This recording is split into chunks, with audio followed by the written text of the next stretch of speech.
Hey guys, tonight we're diving into a job so thankless, so exhausting, so absurdly underappreciated that it makes modern customer service look like a tropical vacation. I'm talking about being a Roman servant, yes. One of the overworked, underfed, permanently sweaty humans who spent their days fetching grapes, scrubbing mosaics, and trying not to die of stress-induced foot fungus in ancient Rome. Now, before we get into the joys of chamber pot logistics and public flogging etiquette, take a second to like the video and subscribe, but only if you actually enjoy what I do here. No pressure. Comment below where you're listening from and what time it is. I love seeing how many of you are up at 3 a.m. pondering historical despair with me. All right, now dim those lights. Switch on a fan for that soft, ambient hum. Get cozy in your bed, which, I assure you, is significantly less lice-ridden than the sleeping mats we'll be discussing. So have you ever wondered what it was like to serve wine to a Roman senator who thinks bathing twice a week makes him humble? Have you considered what kind of life advice you might get from a wealthy patrician who names his pet peacock Cicero II? Did Roman servants get breaks? Were you allowed a lunch? Could you unionize? Was crying in the atrium acceptable? And how many floors do you have to scrub before you're allowed to blink? Congratulations! You've just woken up in the bustling chaos of Rome around 112 CE. You are not a senator. You are not a gladiator. You are not even the guy who feeds the aqueduct fish. No, friend. You're a full-time Roman servant. And the toga-clad elite are already yelling your name. You awaken on a straw mat that smells faintly of vinegar and strongly of someone else's feet. The patrician family's rooster has been replaced by a shout from the head cook, who's already on their third amphora of bad wine. You're late. And in Rome, lateness is punishable by passive-aggressive glares or actual lashes, depending on your owner's mood. The first thing you feel is your spine politely disintegrating. Roman servant bedding isn't designed for comfort. It's designed for reminding you of your place in the social hierarchy. Your mat is a once optimistic collection of straw, mold, and possibly an old sandal. It crackles when you move, like a salad made from anxiety and hay. There's a rat somewhere nearby, chewing loudly. You name him Marcus. Marcus is your only friend. You sit up slowly, which is a mistake. Something in your neck audibly protests, and your tunic, once white, now the color of ancient regret, clings to you like a wet towel soaked in disappointment. It's barely dawn, but you're already sweating. The air in your cramped servant quarters is thick with the scents of wine fumes, damp fabric, and that unique Roman blend of mildew and desperation. Your room is technically a storage nook, nestled between the kitchen and the latrine. Every sound echoes. You hear the slaves in the kitchen clattering pots and murmuring complaints in 5 different dialects of Latin. Someone sneezes in Greek. Somewhere else, a dog howls because he's also been asked to wake up too early. You stand. Your sandals, if you're lucky enough to still have them, are tied with fraying string and make a sound like dying birds as you shuffle into the hallway. If you're not lucky, you're barefoot, and the tiles are freezing cold and coated in what you hope is just last night's spilled wine. The house is already alive, with movement servants scuttling like ants beneath the floorboards of wealth. The master hasn't even yawned yet, but you've been working for 10 minutes. Your job, at this exact moment, is to prepare for a day of chaos with no real schedule and even less logic. Your first task: help in the kitchen, which is to say, get yelled at for 15 minutes while trying to slice bread that's harder than Roman concrete. The cook, Gaius, is equal parts angry philosopher and amateur food critic. He critiques your knife technique, your posture, and the emotional energy of your olive placement. After that, you must light the braziers. This is less about warmth and more about creating the perfect aesthetic glow for when the mistress wakes up and pretends she lives in a poem. Lighting a brazier involves squatting, flint, kindling, and a deep emotional commitment to not setting your own tunic on fire. You succeed. Barely. Next up, morning wine. No, not for you. For your master. He drinks a diluted wine with herbs, claiming it's medicinal. You deliver it quietly to his chambers, and try not to wake his mistress, who is somehow both asleep and judging you with her eyes closed. You place the cup on the table, bow slightly, and back out as if leaving a lion's den. A lion with opinions on footstep volume. As you retreat, you pass the atrium, where the family will soon gather to perform the Roman version of pretending to like each other before noon. Your job is to fluff the cushions, meaning shake them twice and pretend they weren't made in 20 BCE. Then you sweep. Not with a modern broom, but with a sad bundle of twigs tied together with desperation and a bit of string. Dust swirls. You inhale a piece of Pompeii. By now you've been awake for nearly 2 hours. You haven't eaten, you haven't sat down, and you're already being summoned to help the young master dress. He is 6 years old, infinitely powerful, and dressed like a tiny senator. He calls you Stupidicus. You smile and tie his sandals. It's only mid-morning, and you've already survived flammable linens, verbal abuse, breakfast hostility, and existential sweeping. There are 14 more hours in this day. At least 3 will involve some kind of moral compromise. You sigh, straighten your tunic, and walk back toward the kitchen, where Gaius is threatening the bread again. This is your life now, a blur of commands, chores, and very specific towel-folding expectations. Your only reward? Survival. And the hope that, one day, Marcus the Rat will bite someone important. Welcome to your first Roman morning. It only gets louder from here. Your first task is to prepare the master's breakfast, a handful of olives, hard cheese, and stale bread. No one says thank you. They just grunt and demand you pour the watered wine correctly. One splash too much, and you're sent to think about your behavior in the pantry with the rats. You shuffle into the kitchen, which is already radiating the comforting warmth of open flames, boiling pots, and general emotional instability. The cook glares at you like you owe him money. Someone drops a bronze pan and mutters an apology in Gaulish. The fire crackles. You are handed a wooden tray that's heavier than your will to live. Now begins the delicate dance of assembling a Roman breakfast, a meal so joyless it makes fasting seem like a festive alternative. First, the olives. You must choose exactly the right ones. Not too wrinkled, not too green, and definitely not the one with the suspicious hole where something used to live. Your master has preferences. Of course he does. The last time you gave him the wrong kind, he declared war on you with a soup ladle. Next, the cheese.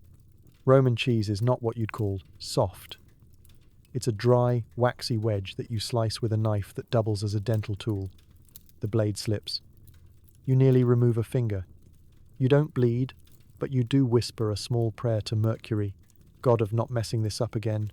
And finally, the bread. The same loaf that's been sitting in the kitchen since Tiberius was in sandals. You don't slice it so much as chisel it. Roman bread is less of a food and more of a medieval building material. If you dropped it on your toe, you'd be limping for weeks. Now for the beverage. Wine, but not the good kind. Roman breakfast. Wine is heavily diluted, roughly 1 part fermented grape, juice to 3 parts disappointment. You pour it into a modest clay cup and pray you don't spill even a drop. Your master claims he can taste the imbalance. He cannot, but he will absolutely shout about it, as if he were a sommelier possessed by an angry god. You carry the tray through the villa, careful not to bump anything. The marble floors are slick. The air smells faintly of overcooked garum sauce, and your left sandal is threatening to abandon you at any moment. The household is quiet, but not the relaxing kind. It's the kind of quiet that precedes either a nap or an explosion. The master is already reclining in the triclinium, Rome's version of a breakfast nook for people who think chairs are for peasants. He lounges on his side like he invented leisure. His toga is only half arranged, and he's glaring at a wall as if it owes him money. You approach, bow your head slightly, and set the tray on the table beside him. He doesn't look at you. He doesn't even blink. He waves a hand and mutters something that might be leave, or might be olive.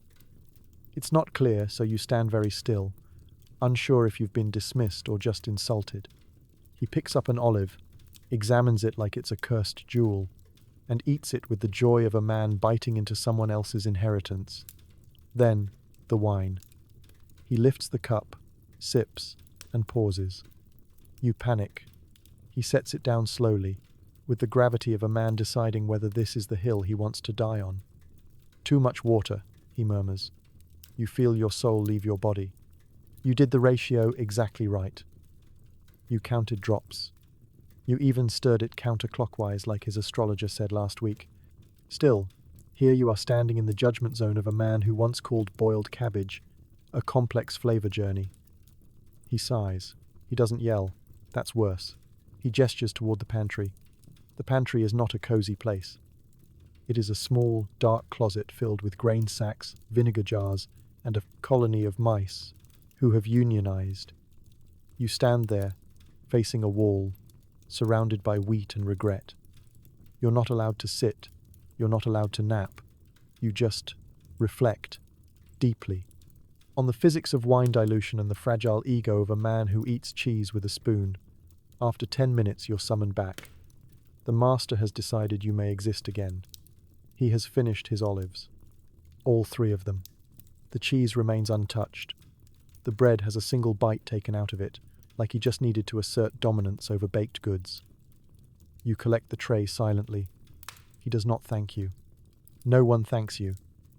But you've survived another Roman breakfast without being beaten, banished, or turned into a cautionary tale. That's a win. A low bar, but in ancient Rome, it's the only bar that matters. Now, on to your next task. Preparing the mistress's morning bath. Spoiler alert. She likes her towels lightly warmed with the breath of a domestic god. Good luck. Roman laundry involves soaking tunics in urine. Real human urine. Not only do you collect it from the public latrines, but you also get the honor of stomping garments clean with your feet while trying not to pass out from the fumes. Spa day? Not quite. You begin your day at the Phylonica, the ancient Roman version of a laundromat. If laundromats came with more ammonia and fewer working machines, the Phylonica is a small courtyard with basins of liquid shame and piles of stained linen that smell like betrayal. Your job? Clean every tunic, every cloak, every delicate undergarment. The household deems too fragrant to wear, but not quite filthy enough to burn. Step 1. Acquisition. Before the cleaning even starts, you must collect the essential ingredient. And yes, we're talking about urine. The Romans, in their infinite wisdom, realized that ammonia found in good old-fashioned wee was great for breaking down stains and bleaching fabric. So, with a pair of buckets and your deepest sigh, you head to the public urinals, which are just large ceramic pots placed strategically around the city. It's not subtle. You stand beside strangers, nod politely, and wait until they're done. Then, with all the grace of a sad water sprite, you gather what they've left behind. It's a special kind of humiliation, one that stains not only the clothes but also your soul. Some people donate generously. Others don't aim well. You collect it all, because there is no pride left. Just warm buckets and fading dreams. Back at the Phylonica, the urine is poured into shallow stone basins along with water and the clothes to be washed. If you were hoping for gloves, think again. Roman laundry is a full contact sport. You roll up your tunic, step in barefoot, and begin the ancient dance of misery. Foot, stomping the filth away. It's not a gentle process. There's no relaxing music. Just the wet, rhythmic slap of feet on fabric and the steady scent of 100 fermented breakfasts rising around you. Your eyes water. Your feet prune. Your dignity slips further down the drain with each squelch. To make things worse, some fabrics require scrubbing with pumice stones, a sort of ancient exfoliation that leaves your hands raw and your knuckles morally offended.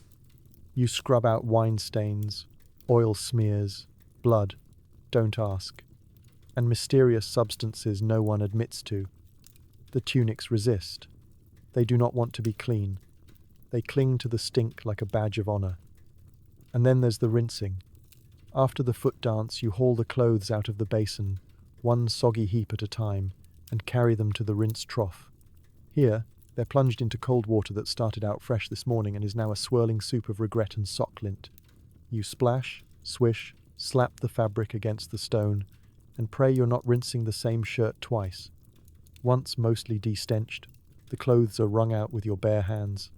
No fancy crank machine, just you twisting linen like a medieval pasta press. Then they're hung to dry in the sun, which does double duty. It dries and it bleaches. Roman sunlight is one of your few allies in this process. That and your growing immunity to nose hair. The final step? Beating. Not of you, for once, but of the garments. With wooden paddles, you give each item a firm thrashing to soften the fibers. It's therapeutic, in a way. You imagine the tunic as the smug face of your master and really let loose. Whap. That's for making you scrub his toga twice because he spilled garum on it. Whap. That's for the time he called you expendable during dinner. Finally, the clothes are folded and perfumed, though perfumed is a generous word. More like lightly dusted with crushed herbs and optimism. You deliver them back to the villa, where they will be dirtied again within the hour, because the mistress believes in frequent costume changes, and the children think dirt is a toy. No one thanks you. They never do.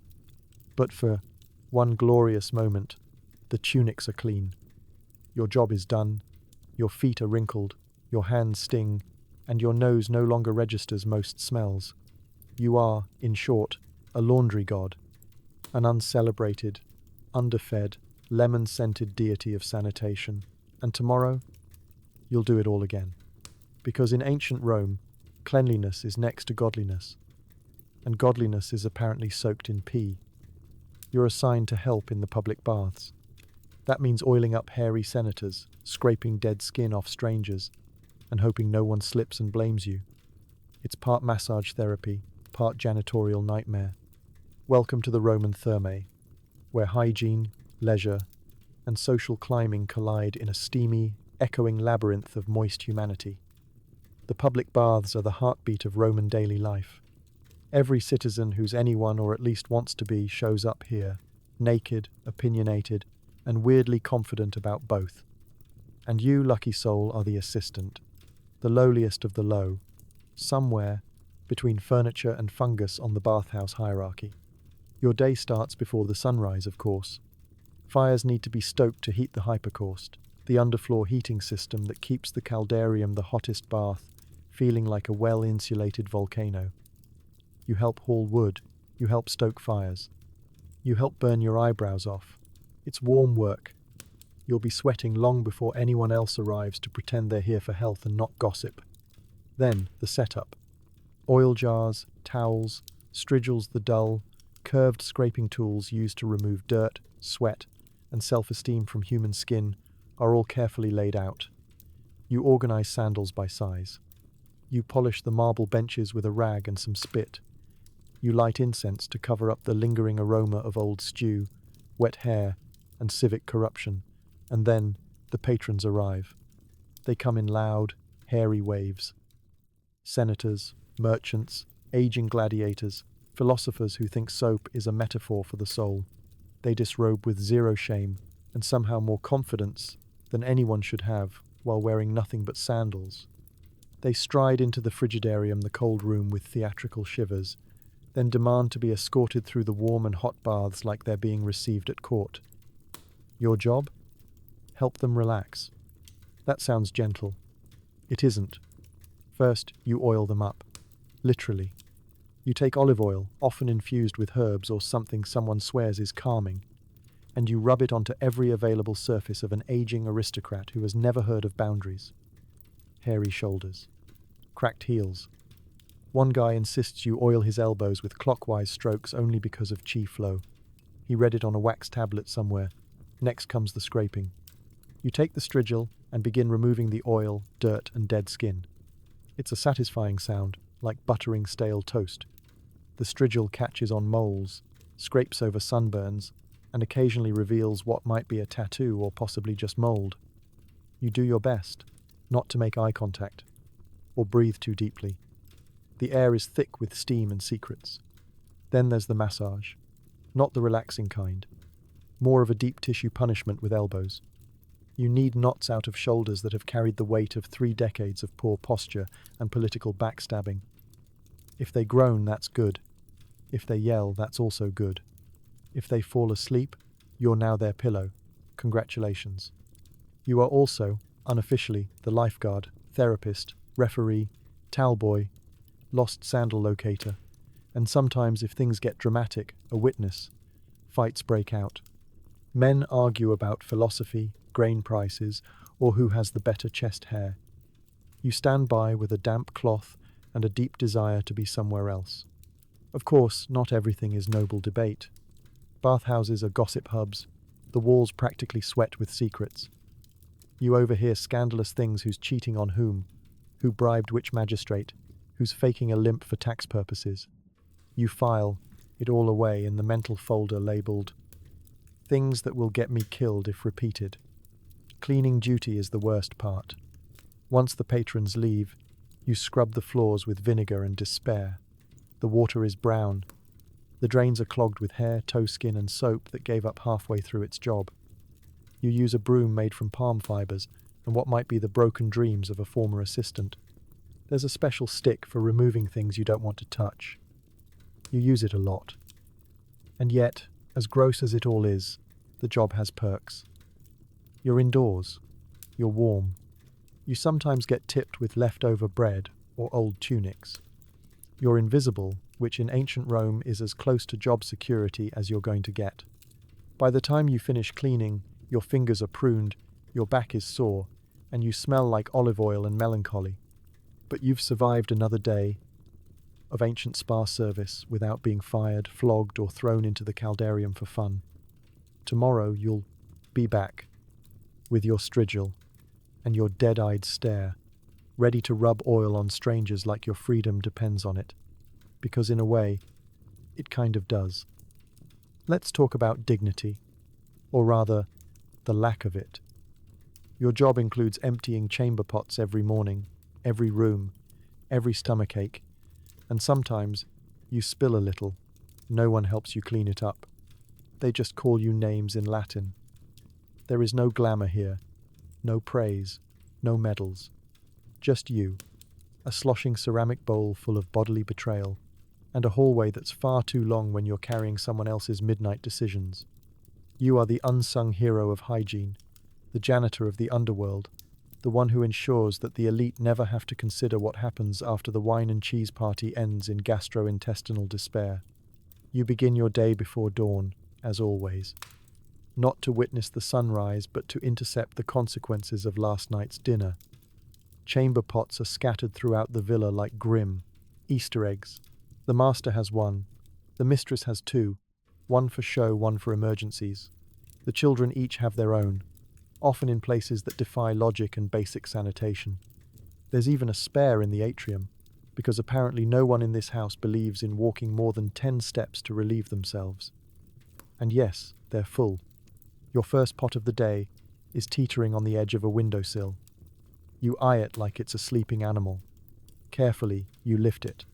It sloshes. You whisper a curse in vulgar Latin.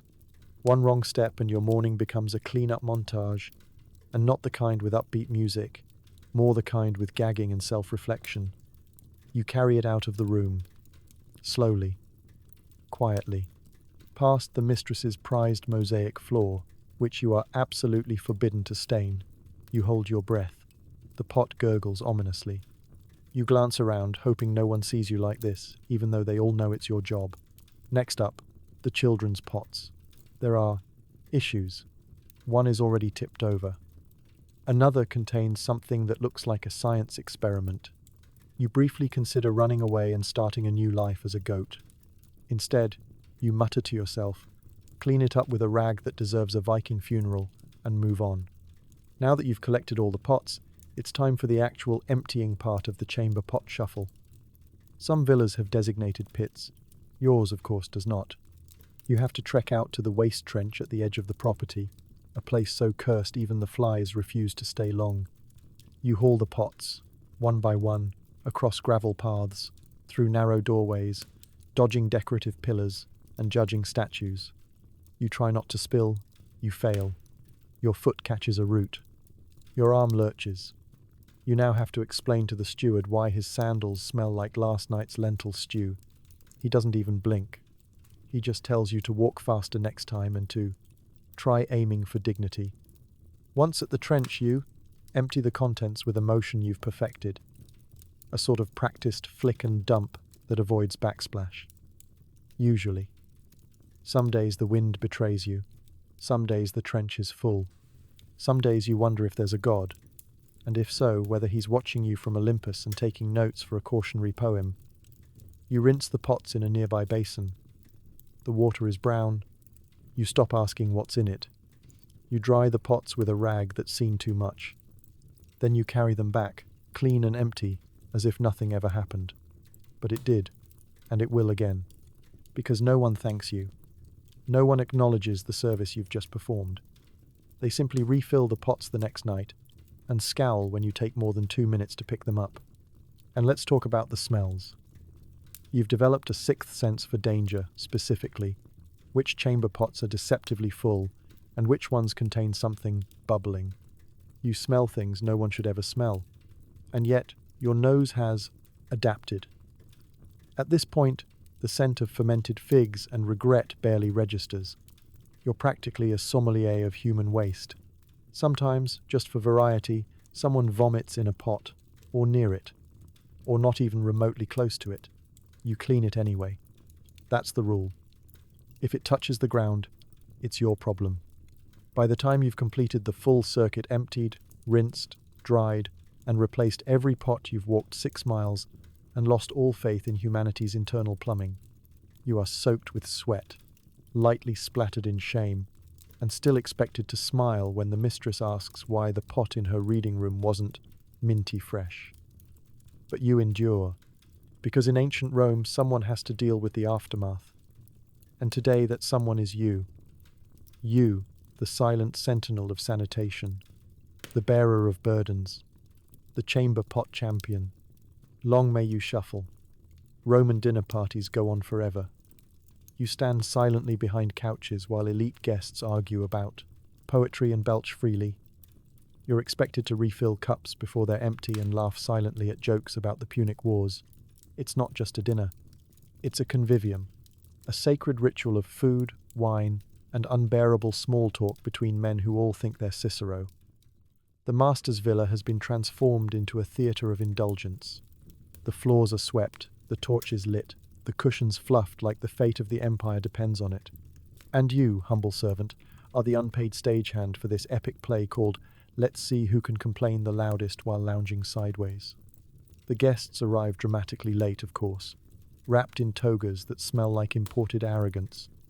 They recline on couches in the triclinium, arranged in a U-shape so they can all maintain eye contact while interrupting each other. There's a designated place of honor, which rotates depending on who bribed whom last week. Your master hovers nearby, welcoming each guest with the warm condescension of a man who owns too many statues of himself. Your job is to vanish. Not literally, although that would be nice. No, your job is to be present but silent, useful but invisible. You hover with a jug of wine like a thirsty ghost. The goal is to refill cups before they're empty, without being asked, and without breathing too loudly. Breathing apparently disrupts the aesthetic. The wine flows endlessly. It's watered down, of course. Romans consider undiluted wine barbaric, but there's still enough alcohol in it to lubricate every bad opinion a Roman senator has ever had. They toast to honor, to Jupiter, to themselves. One guest proposes a toast to his own reflection in the polished bronze serving tray. Everyone laughs. You do not. Courses arrive one by one, and the food is absurd. Dormice stuffed with herbs, flamingo tongues, jellyfish pickled in vinegar. You're not allowed to eat any of it, naturally. Your meal was a crust of barley bread 6 hours ago, and now you're being asked to carry a roasted peacock with olives where its eyes used to be. You try not to make eye contact with it. It knows too much. Every moment is a potential disaster. Drop a platter, you're whipped. Spill wine, you're sent to clean the vomitorium. Speak out of turn, you're lucky if they don't feed you to the family dog. And yet, you must smile, or at least maintain a neutral expression that says, I have no thoughts, only trays. You learn quickly to read the room. Who's likely to throw a bone at you? Who tips with half-rotten fruit? Who's about to fall asleep on their own arm and needs a discreet pillow slide? One man demands you fan him gently with a palm frond every 7 minutes. Another insists you stand behind him at all times in case he spontaneously craves a honey-drenched date. The conversations are as exhausting as the service. Topics range from politics to philosophy to whose cousin was exiled for illegal fish sauce trafficking. Someone quotes Virgil. Someone else quotes themselves. A third person starts reciting a love poem to their neighbor's wife. Everyone pretends not to notice. As the night drags on, the tone shifts from pompous to downright unhinged. The guests are drunk now, really drunk. One man starts singing badly. Another tries to debate the moral implications of figs. The youngest guest falls asleep with his face in a bowl of lentils. No one moves him. That's your job. You clear dishes silently, balancing stacks of silver and ceramic while avoiding wine puddles and philosophical debates about the merits of goat cheese. You replace cups, adjust cushions, and fetch more garum sauce. Always more garum sauce. It's fermented fish paste, and it smells like regret and anchovy vengeance. Occasionally, someone tries to be charming and pats you on the shoulder, or asks you your name in a voice that suggests they don't really care. You nod, bow, and shuffle away. You are part of the furniture, functional, replaceable, and utterly ignored until something goes wrong. Eventually, the night winds down. The guests recline a little deeper. The arguments turn into mumbles. Someone is crying, someone is asleep. Someone is dramatically quoting Ovid with a piece of lettuce stuck to his face. You begin clearing the last of the mess while the guests slip into a collective food coma. The master waves you off with a flick of his hand. You retreat to the kitchen, where the cook is already yelling about tomorrow's menu. You haven't sat down in 10 hours. Your legs tremble, your arms ache. Your clothes smell like roast eel and spilled wine. And your reward? You get to do it all again next week. Or tomorrow, if someone else feels like celebrating their latest victory over their enemies or indigestion. Because in Rome, a dinner party never really ends. It just naps until the next one begins. You've been assigned to the atrium today. It's made of slippery marble, and you must clean it with goat fat soap and a shredded tunic. You're not allowed to leave until it shines like the bald head of Emperor Trajan. The atrium, for context, is the grand, echoey heart of any respectable Roman household. It's where guests are received, gossips are exchanged, and people pretend not to notice how much their neighbors paid for their mosaic. It is in every way a performance space, and your job is to make sure the floors are clean enough to shame the gods themselves.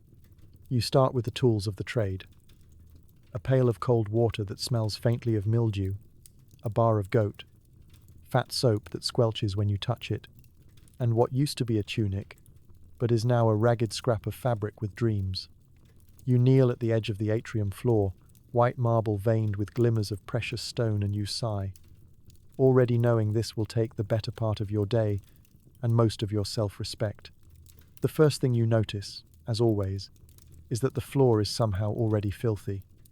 Despite being cleaned daily, it seems to absorb grime from thin air. You start scrubbing methodically in small circles. The goat soap smells like wet barnyard, and the marble doesn't so much shine as it glares back at you judgmentally. You scrub harder, water pools around your knees. Your arms begin to ache. Somewhere behind you, the steward appears and makes a remark about how the eastern wing is still dull. You resist the urge to stand up and run to Gaul.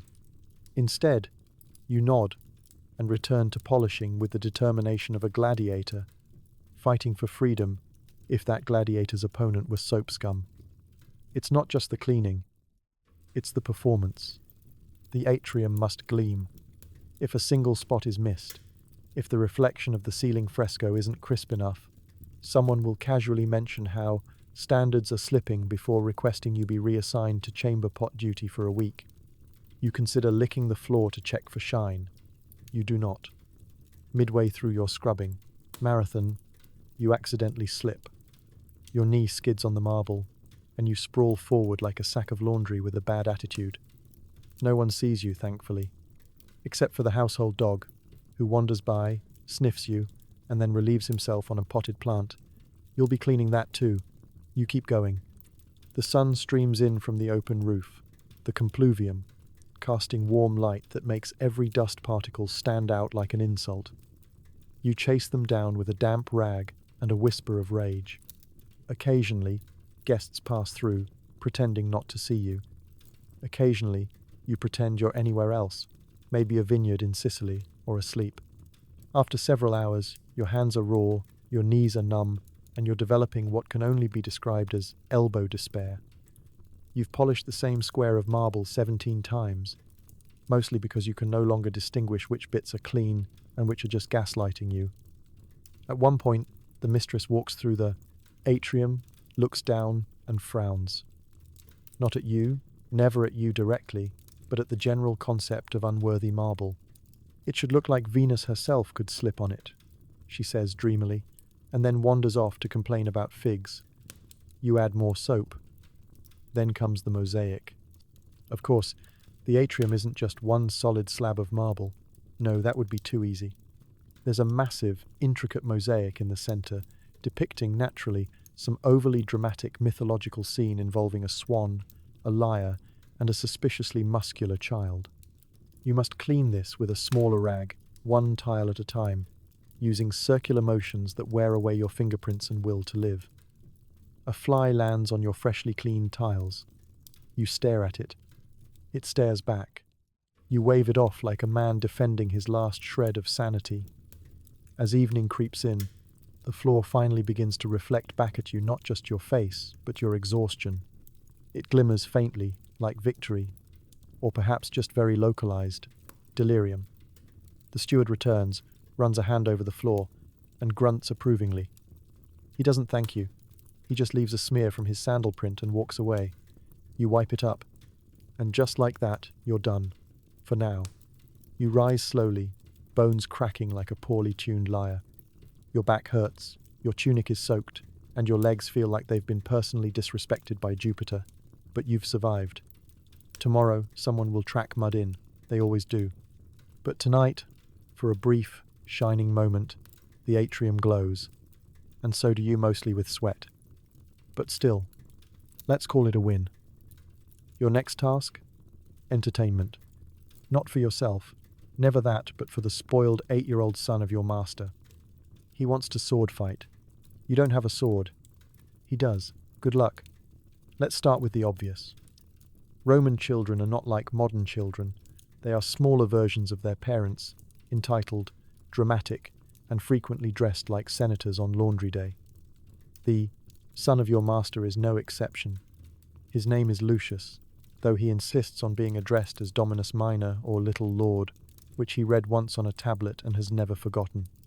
Lucius is 8 years old, and has the energy of a caffeinated squirrel, combined with the diplomatic subtlety of a goat in a glassware shop. He bursts into the courtyard, wooden gladius in hand, already shouting about honor, glory, and how you must fall before his blade or face exile to the pantry. You sigh, and prepare to die again, because this isn't the first time. Oh no. Every day around this hour, Lucius demands military training, which means whacking you in the shins while you dodge behind decorative pillars, praying not to lose an eye to a boy who thinks tactics means shouting louder. You are given no armor, no shield, not even a stick, just your wits, and a tunic that's definitely not cut out for combat. The duel begins. He charges. You sidestep. He screams something about Carthage. You nearly trip over a garden statue shaped like Venus and catch yourself just in time. Lucius claims that was cheating and starts throwing olives. You accept your fate. You try to redirect him. Maybe a game of knucklebones. Maybe he wants to draw rude faces on the household gods again. But no, he's a soldier, and you are the barbarian, and it's your solemn duty to fall dramatically and convincingly into a pile of flower pots so he can declare victory in the name of Rome. And so you do. You clutch your chest. You groan. You fall in slow motion. You pretend the flower pot was your Achilles' heel. Lucius stands over you, victorious, dripping sweat and joy. He raises his sword and declares that honor has been restored. Then he demands you rise for round 2. It's only been 15 minutes. Babysitting Lucius isn't just physically exhausting, it's emotionally confusing. One moment he's pretending to be Caesar, commanding legions and giving you orders to conquer the kitchen. The next, he's weeping dramatically because a bee flew past his ear and nearly assassinated him. He insists you build him a fort out of pillows, and then criticizes your architectural technique like he's Vitruvius reborn. Lunch doesn't help. He refuses to eat anything that isn't shaped like a dolphin. He throws a grape at your face and claims he was testing your reflexes. You fail. He promotes himself to Supreme Commander of the Garden. His sister walks by. He challenges her to a duel. She declines. He exiles her from the grass. You try to interest him in reading his scrolls, simple Latin fables about obedience and virtue. He uses one to build a bridge for his pet beetle. You suggest a walk around the garden. He rides on your back and pretends you're his war elephant. You are not paid enough for this. Occasionally he asks questions, terrifying ones. Why do we have slaves? Where does thunder come from? Do you think I'll be emperor someday? You answer carefully, always carefully, especially the last one. Your survival may depend on it. As the afternoon drags on, Lucius tires, his sword droops. His tunic is stained with sweat, juice, and what you hope is just mud. He demands a story before his nap. You invent something about a heroic turnip who defies fate and saves a village. He yawns halfway through and falls asleep on your lap, mouth open, still clutching the sword. You sit there frozen, afraid to move. The garden is quiet. The air smells like crushed herbs and your own anxiety. For the first time in hours, there is peace. You gently pry the sword from his sticky fingers and place it beside him. He snores. You tiptoe away, limbs aching, dignity in shreds. You've survived another battle. Later, the mistress will praise Lucius for his refined leadership instincts and ask why you're limping. You'll mumble something about growing pains. She'll nod and send you to clean out the pigeon coop. But deep down, you'll know. You were just defeated in single combat by a boy who thinks cheese is a vegetable. And somehow, that's not even the worst part of your day. You're sent to pick up some luxury item from a market across town. The master wants garum sauce. It's 98 degrees, and you're wearing sandals made of rope. Hope you don't trip, or the sauce goes on your tab. The scroll you've been handed is scrawled with angry ink and vague instructions, like get the good kind, and not from that one stall where the guy smells like turnips. Helpful. Your sandals, which were once the pride of your feet, are now fraying at the edges and offering all the support of a soggy crouton. You take a deep breath, tuck the scroll under your tunic, and begin your journey into the chaotic labyrinth that is the Roman street system, part obstacle course, part sensory overload, and always somehow uphill. The roads are cobbled, but not in a charming postcard sort of way. More like each stone was laid by someone in a personal vendetta against your ankles. You limp past beggars, fruit vendors, philosophers arguing about shoe sizes, and at least 2 loose chickens. Someone's goat is blocking traffic. No one seems concerned. The sun, meanwhile, is trying to kill you. It's high noon in the middle of a Roman summer, which means the air is heavy, your tunic is sticking to every part of you, and your eyebrows are beginning to sunburn. The shade is a myth. Every awning is reserved for someone richer than you, and the only breeze you feel is when someone on horseback gallops past and nearly takes your arm off. You pass the baths. Oh, to be inside those cool, wet walls, but you're not allowed. You're dripping sweat, your scroll is damp, and you're pretty sure you smell like disappointment. Still, you soldier on, because the master wants garum sauce, and when the master wants garum, the world must bend to his fishy desires. You finally arrive at the market square, a chaotic wonderland of shouting merchants, clashing carts, and olives as far as the eye can see. The scent of spices, grilled meat, and too many people in too little space hits you like a philosophical debate to the face. You push your way through the crowd, careful not to brush up against any senator's toga. Again, long story. You find the garum stall, the good one. The one with the nice jars and the polite fishmonger who doesn't ask questions about your limp. You point at the jar that costs as much as a week's salary and hand over the coins the master gave you exact change. No haggling allowed. He once beat a servant for accepting a 2-for-1 deal. The jar is heavy. It's sealed with wax and wrapped in straw, and you are now responsible for its life. You tuck it under your arm like a sacred relic. The return journey begins. Except now the city's gotten even hotter. You swear you just saw a pigeon pass out. The streets are more crowded than before, and every single person seems determined to bump into you. A cart rolls past and nearly crushes your foot. You swerve to avoid it and step directly into something unspeakable. You don't look down. You don't want to know. A child darts out in front of you. You sidestep. A vendor throws a spoiled fig at someone arguing about taxes. You duck. A dog, unleashed and full of chaos, begins barking at your garum jar like it contains ancient secrets. You tighten your grip.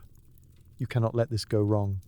You make it halfway back when disaster strikes. A stray stone, perfectly positioned, finds your right sandal. You trip not a full fall but a flailing, desperate, slow-motion stumble. The jar wobbles. You clutch it like it's your only child. Somehow, miraculously, you don't drop it. You do, however, twist your ankle. Now the limp is real. You hobble the rest of the way back, muttering curses in badly conjugated Latin. When you reach the villa gates, the doorman raises an Etislik's eyebrow and says, "You took long enough." You say nothing. You're conserving energy for the glare you'll give the next person who asks if you enjoyed your little outing. You deliver the jar to the kitchen. The cook snatches it from you without thanks and sniffs it like a suspicious cat. "Finally," he says, and stomps off to oversalt something. No one asks if you're thirsty. No one notices the blood on your ankle. You sit down for the first time all day on a storage barrel near the kitchen door. The stone floor feels like heaven. Your feet throb. Your back is staging a protest. But the jar made it. The master will dine well tonight. And you? You'll probably be sent out again tomorrow. For pepper. Or oysters. Or some kind of cheese that can only be found in the hills of somewhere you can't pronounce. Because errands, like suffering, are eternal in Rome. And as long as the elite keep eating, you'll keep limping. Scroll in hand. Sandals on life support. Dreams of rest fading in the heat. When the day ends, you're not exactly retiring to a villa. Your room is technically a storage space with a curtain. You sleep next to brooms. And a snake. No one knows how it got in. No one cares.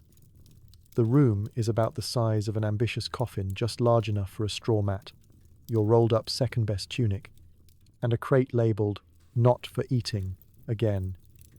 It's located just off the kitchen, which means your dreams will be seasoned nightly with the scent of boiling lentils, singed garlic, and the occasional burst of full-volume shouting from the cook. There's a single oil lamp nailed to the wall, which flickers as if it too is trying to leave.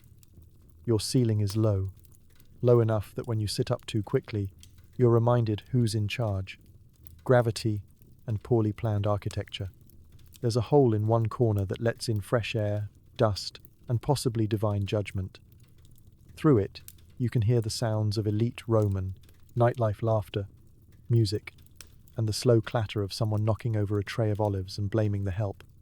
Your bed, if you can call it that, is a straw mat that hasn't been fluffed since the reign of Augustus. It's lumpy, scratchy, and smells faintly of goat. You lie down on it every night, knowing full well that you'll wake up with a spine like a bent papyrus scroll. There's no pillow, but you've cleverly folded a tunic and stuffed it with old socks. This counts as luxury. Now, about the snake. You first noticed it on your second night. It slithered out from behind a broom with all the casual menace of someone who knows they pay no rent. You froze. It froze. You stared at each other for a long, meaningful moment. Eventually it went back into its corner. Now, you have an understanding. You don't bother it. It doesn't bite you. In Rome, that's basically friendship. The storage items around you form a kind of chaotic insulation.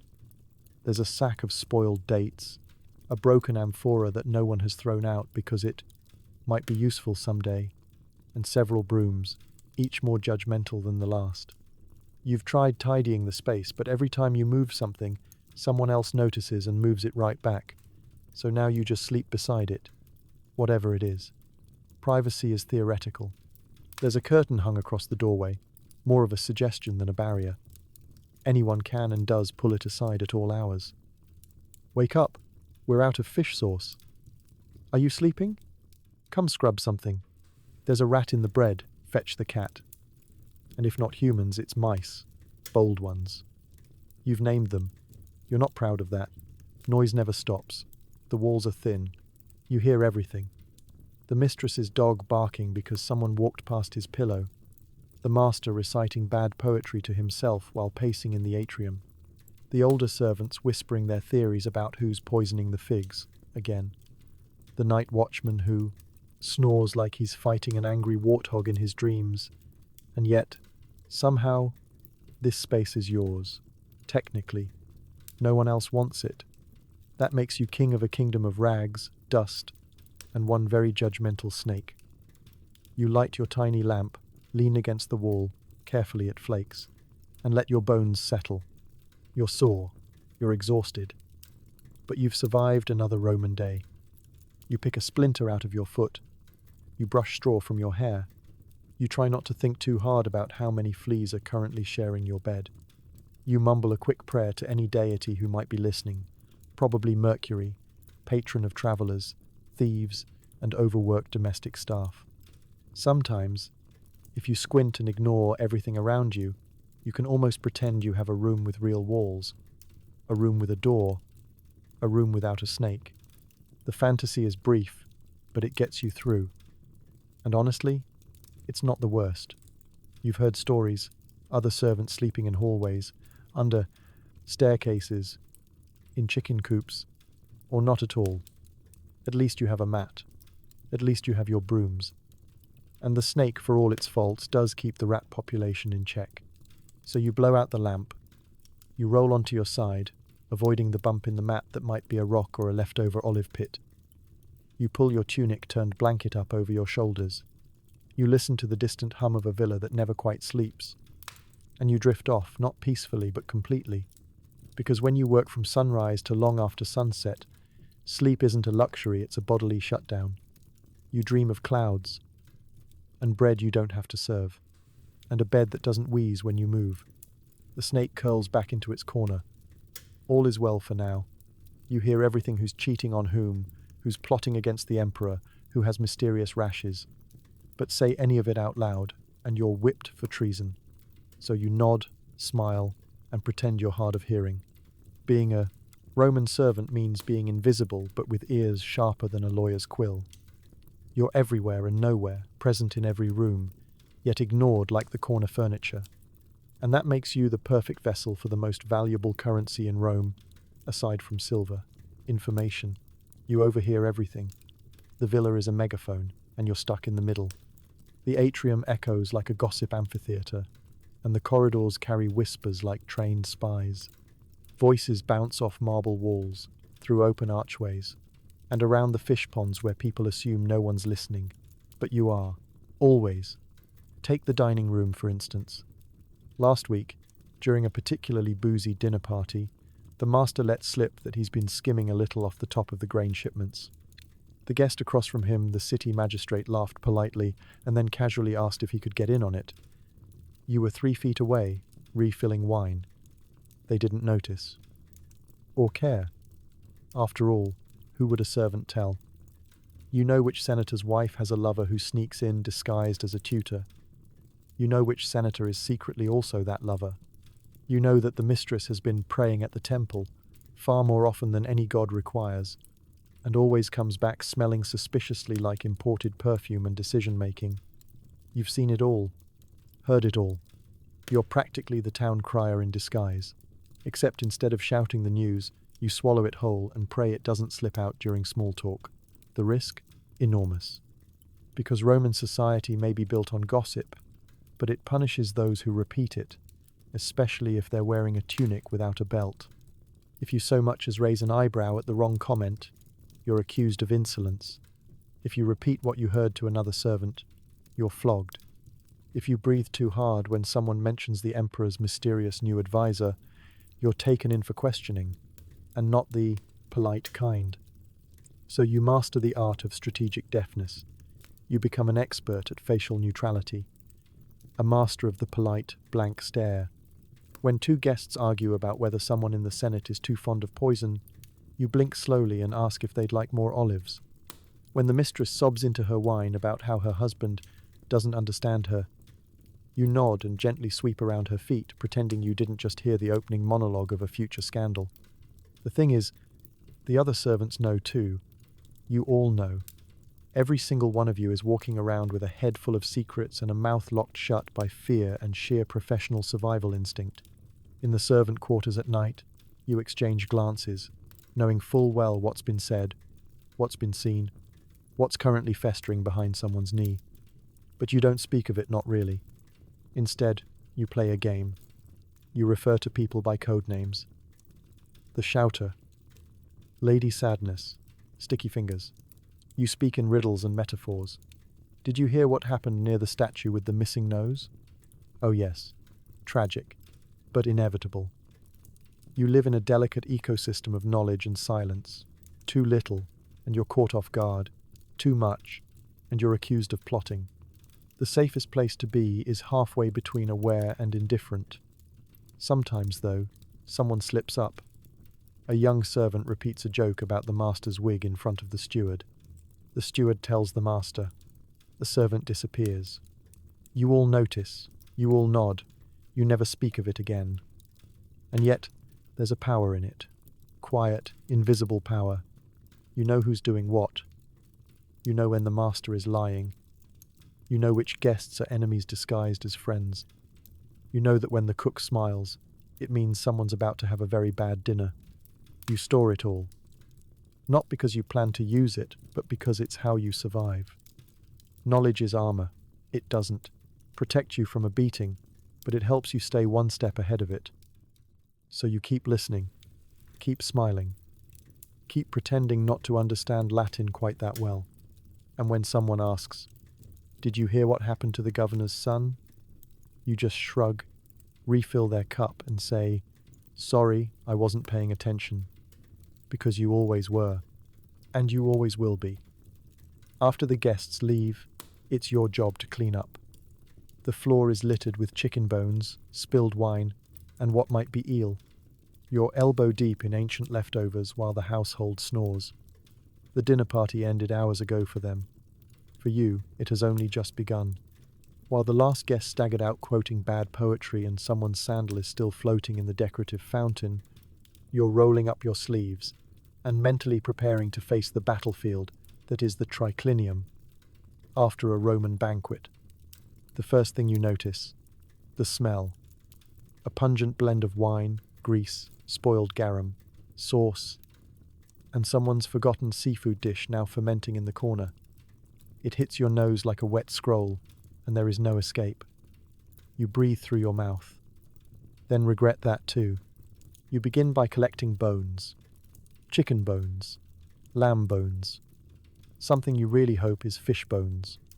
The guests, in their infinite wisdom and overflowing wine goblets, decided the floor was their personal compost bin. It's a crunchy mosaic of disregard down there. You crawl across the marble on your knees, scraping scraps into a large clay bowl and trying not to think too hard about what's squelching under your hand. You find a whole date stuffed inside a wine cup. Someone has chewed a fig and stuck it to the wall. Someone else dropped their personal amulet in a pile of stewed lentils. You sigh, retrieve it, wipe it off, and set it aside. There's a 50/50 chance you'll be blamed for stealing it anyway. The cushions are worse. They're sticky. With what? You don't ask. You just flip them over and hope the sun dries everything out by morning. One cushion has teeth marks. You don't ask about that either. Next, the wine, or what's left of it. You mop up puddles of purple regret with a rag that's already been through one existential crisis and 2 demotions. The scent of watered-down vintage and sweaty foot traffic clings to everything. You catch a reflection of yourself in a silver tray and see a person who's aged 5 years in one evening. You move to the dishes. There are so many dishes. platters stacked high, bowls crusted with ancient sauces, cups half full of backwash and indecision. You carry them to the kitchen, one armful at a time, weaving through a villa designed by someone who clearly hated straight lines and common sense. In the kitchen, the cook is already asleep on a sack of flour. You tiptoe around him like he's a sacred relic and begin the washing process. One basin of cold water, one bar of soap that's seen better centuries, and a wooden brush that squeaks in protest. You scrub until your fingers wrinkle like a Roman raisin. You hum quietly to yourself to keep from crying, or maybe to distract from the sound of something alive rustling in the trash pile. You find a half-eaten peacock leg and wonder how one person could leave that much meat untouched. Then you remember the guest who claimed to be saving room for dessert and instead fell asleep face first into a tray of honey cakes. That tray, incidentally, is still stuck to the floor. You pry it loose with your foot and pretend this is just a normal Tuesday. Eventually, the dishes are done. The scraps are gathered.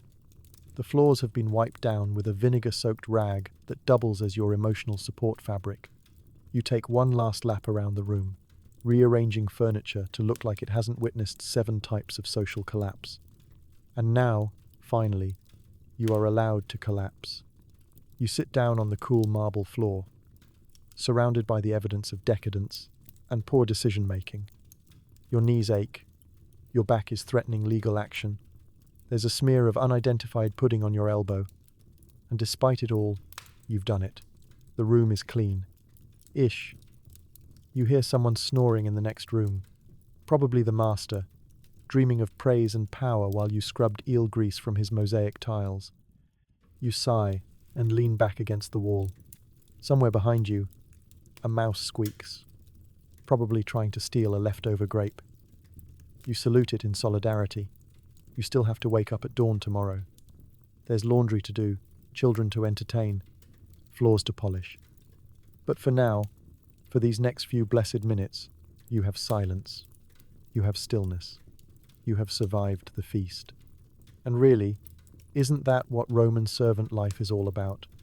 Surviving the feast, dodging the blame, and scrubbing until the floor shines like nobody ever vomited on it. Even though someone definitely did. The kitchen is chaos. Hot coals, open flames, and zero ventilation. You're expected to prep 10 dishes while dodging insults and thrown figs. Culinary school this is not. From the moment you step into the culinor, your eyebrows begin to sweat. The air is thick with smoke, steam, and the ghosts of meals past. It's hotter than Vulcan's forge and about as forgiving.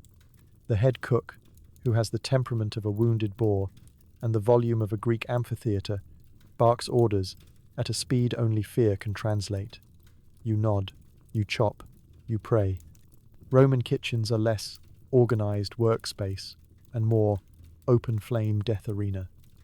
Firewood crackles under bronze cauldrons. Steam hisses from bubbling pots. There's a spit rotating some unfortunate animal that used to be cute. The walls are blackened from centuries of heat and shouting. There are no windows. There is no mercy. You start with the basics, peeling vegetables that no longer resemble vegetables. Roman cuisine favors ingredients that are fermented, pickled, or salted within an inch of their lives. You try not to breathe too deeply near the garum of fermented fish sauce that smells like someone bottled regret. One drop on your tunic, and you'll carry that scent until the next Saturnalia. The cook screams, "Where's the honey for the flamingo tongues?" And you realize 2 things. 1, that's a real dish. And 2, you are now responsible for honey procurement, which apparently involves climbing a shelf previously declared unstable by your own instincts. You scale it anyway, dodging falling jars and the muttered curses of the baker, who insists his corner of the kitchen is sacred. You find the honey, sticky and already attracting flies the size of thumbs. You bring it to the cook like it's the crown jewels. He grunts, swipes it from you, and mutters something about idiots with feet. You take that as a compliment. You are, after all, still upright. Next comes dough. You're kneading it with enough force to summon seismic activity, trying to keep pace with the other servants who clearly sold their souls for wrist strength. The flour gets everywhere, your face, your tunic, your lungs. You sneeze into a mixing bowl. You hope no one saw. You stir the sneeze in anyway. This is Rome. It builds immunity. Then you're sent to the chopping station. It's not so much a counter as it is a plank nailed to two crates. You're slicing dates, cucumbers, and something purple that may or may not be legal. The knife is dull. Your patience is duller. The cook throws a fig at your head and yells, "Faster!" You retaliate by imagining your master choking on undercooked goose. Midway through prepping the third course, a fire breaks out. Not a big one, just a casual grease flare that sets part of a curtain ablaze. Nobody panics. The baker throws a jug of vinegar at it. The fire dies. The vinegar smell lives forever. You return to stirring soup with a slightly singed spoon and a newfound respect for fire safety that no one here seems to have.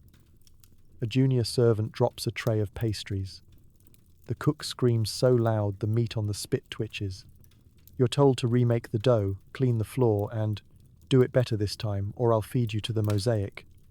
You're not sure what that means. You don't ask. Later, during a brief moment of peace, that is to say, 2 minutes without direct yelling, you sneak a taste of a honey cake, a single crumb. It's heaven. You're caught. You're slapped with a ladle. Worth it. The noise never stops, knives clinking, pots boiling, footsteps thundering. The cook shouts like it's a sport. Orders are barked in 3 languages, and a 4th you think is just creative profanity. Someone drops a bowl of lentils. You drop your will to live.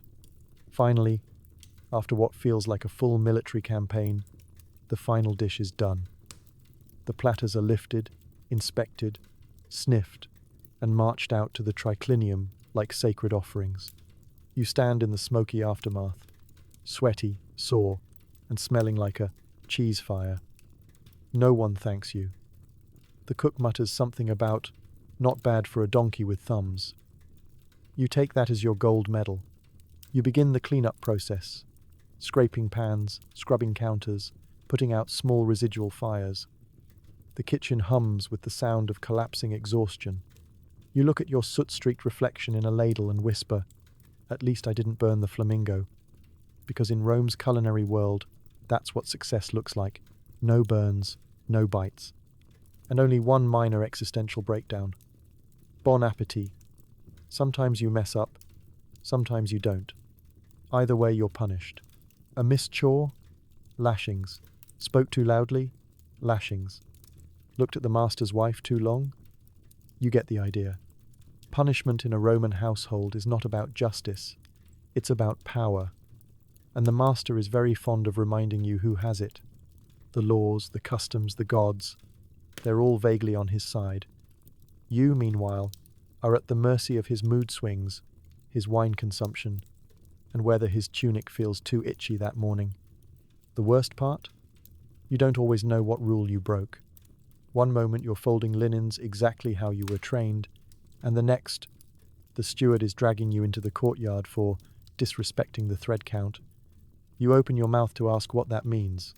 That was your second mistake. The first was existing with a face deemed too sarcastic. You're not whipped every day, that would be predictable. Roman punishment is more of a surprise hobby, an activity the master indulges in between banquets and bathhouse visits. Sometimes he uses a switch, sometimes it's a belt. Once, it was a goose feather dipped in vinegar and applied directly to your nose, because apparently that's humiliating but also teaches a lesson. What lesson? Don't sneeze near the wine jug, apparently. Even when you're not being punished, you're almost being punished. The threat hangs in the air like bad garum. You flinch every time someone clears their throat. You've developed a 6th sense for when the steward is pacing with intent. The squeak of a sandal behind you might be a summons, or just another servant looking for the latrine. You don't risk it, you stand up straighter and pretend to dust something invisible. Sometimes it's not physical, sometimes it's just deeply creative. A few weeks ago, the master declared you too confident and reassigned you to goose, wrangling duty. Geese, as it turns out, are agents of chaos. They bite, they scream, One looked directly into your soul and judged your entire lineage. You now have a scar on your hand and a newfound respect for poultry-based warfare. Other times, it's social punishment. You'll be ignored for days, then suddenly called upon to explain why the statue in the garden looks less smug than usual. You answer carefully, very carefully, because sarcasm is punishable. So is hesitation. So is blinking too slowly. You once scratched your elbow during a conversation and were accused of casting spells. And then there's public punishment.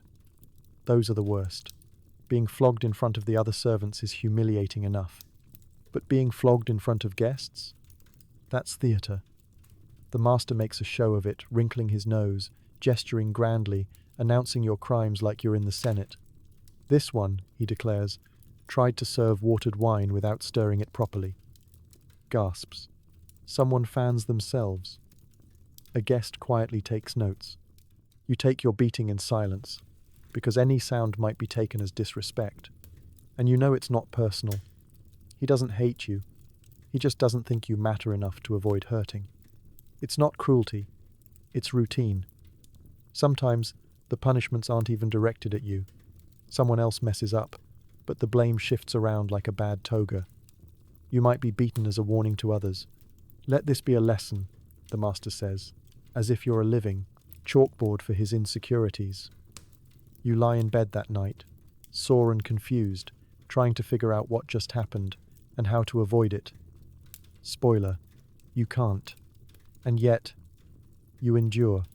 Because in the twisted calculus of Roman society, survival is about managing pain, learning when to apologize, when to vanish, when to look busy. You develop coping mechanisms, staring at a fixed point during lectures, humming in your head during scoldings, repeating the names of the emperors like a calming mantra while your back is being lashed. You find small victories.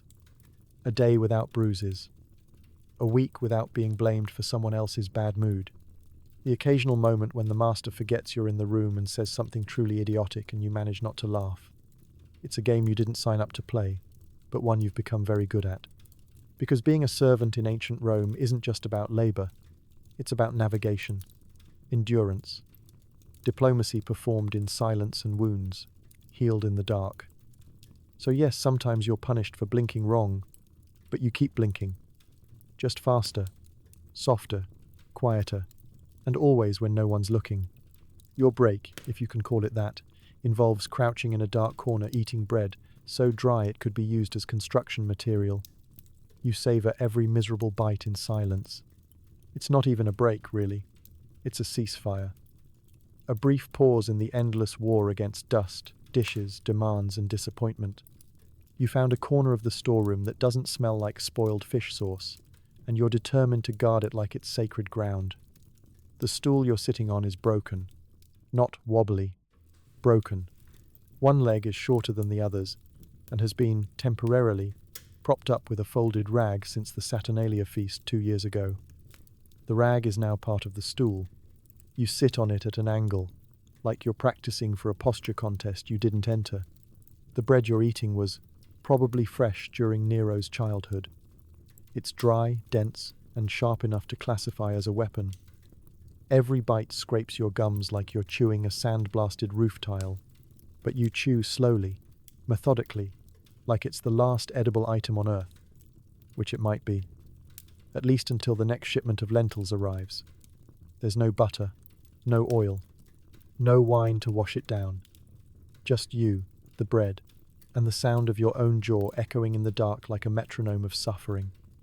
Sometimes, if you're lucky, there's a crust of cheese. Not fresh cheese. Not good cheese. Just a stubborn sliver of something that used to be cheese and now resembles a fossil.